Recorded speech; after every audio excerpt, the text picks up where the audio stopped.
And they would be like, yeah, but Mike, this is only the beginning for you. And to me, like, I was like, I just got shot in the face with the rocket. Like, this is over for me.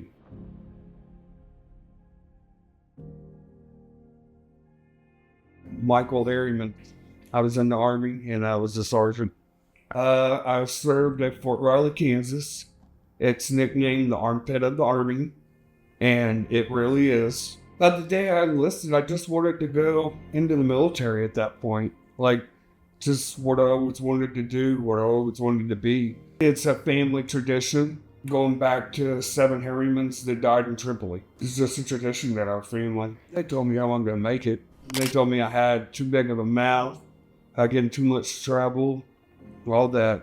My daughter was born just before I went into the military, so I was looking to use the military as a way to take care of my family. You kind of, before you go into the military, you think the military is all like basic training.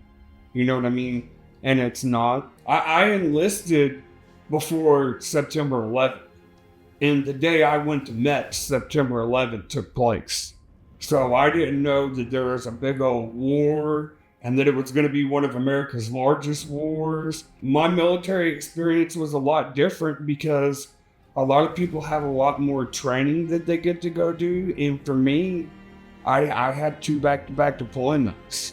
Military's a different life than it is here. It's super weird, but your time in the military sets your entire life. Like, stuff I learned in the military, I still do to this day. I mean, I call everyone Sir Ma'am. Everyone Sir Ma'am. And people be like, don't call me that. And I'm like, I'm sorry, sir. Like, it's that much in me to call people sir and ma'am. I got to go to Babylon. Babylon's still in Iraq. Like, you can't just go visit Babylon, even still to this day.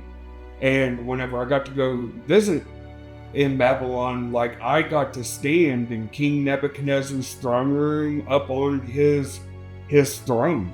I got to see cool places that no one else will ever get to see. That's kind of the stuff that I like about the military was I got to do things and see things that no one other people really got to do. On my Fort Purple Heart, I was our unit sniper. I was doing a mission with my security detail. Normally whenever we're through what the mission, like we would call it in, the infantry, basically they come in and they like do raids in the neighborhood to create a distraction. I would get into a Bradley and take off. We call in the infantry unit and they come in and they start their raid and they start kicking in the doors, and me and my security detail go down and we get into the Bradleys, and this one dude, he was sitting in my seat and I had an M107, a Barrett 50 cal, and it's about a 30-pound sniper rifle, and I was like, hey, that's my spot. He's like, oh man, come on. That's like, no, bro. You're not going to make me climb all the way back there with a 30-pound sniper rifle. I'm sorry. It's like, that's my seat. And so I pulled rank on him, and he moved. And we start to go down the road, and I hear, tink. And I was like, what was that? And I actually got mad because I'd been on, it's like a 4 or 5 day mission at that point. And so, like, I was looking to getting off and having some relaxing time.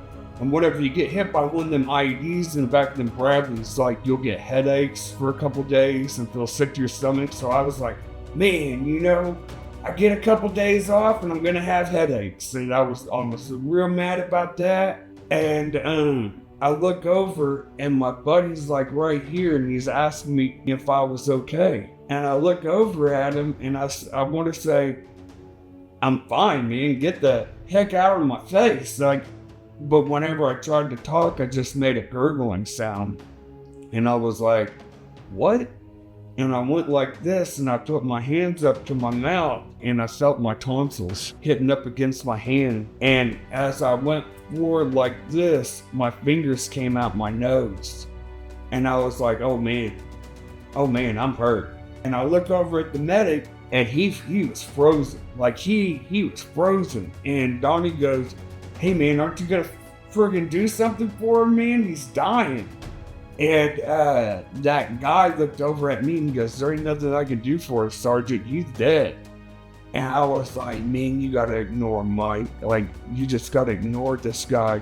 You don't know what he's talking about." It took us about 30 minutes to get to our evac point. I remember they opened up the hell hole. There's a little hatch in the back, and it's called the hell hole because they say if you ever have to crawl through it, you've been through hell.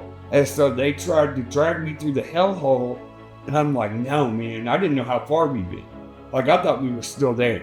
I went and I pushed everyone away and I tried to take a step, and whenever my foot hit the ground, it was like lightning went through me.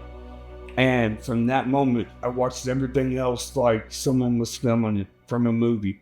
The thing that kind of trips me out still to this day to think about is I can remember after my fourth Purple Heart, whatever, I was in the hospital, and the nurses would look at me and they'd give me this look, and they would be like, "Yeah, but Mike, this is only the beginning for you." And to me, like, I was like, I just got shot in the face with the rocket. Like, this is over for me. Like, I'm not gonna have to go through anymore. But I didn't realize that they were talking about like the trauma that I went through. I've probably done at least 10 years of counseling. And that's something that was really weird at first because especially back in them days, guys didn't talk to doctors like that. I finally did. And it took me 10 years of therapy to get through that. And I'm glad I did.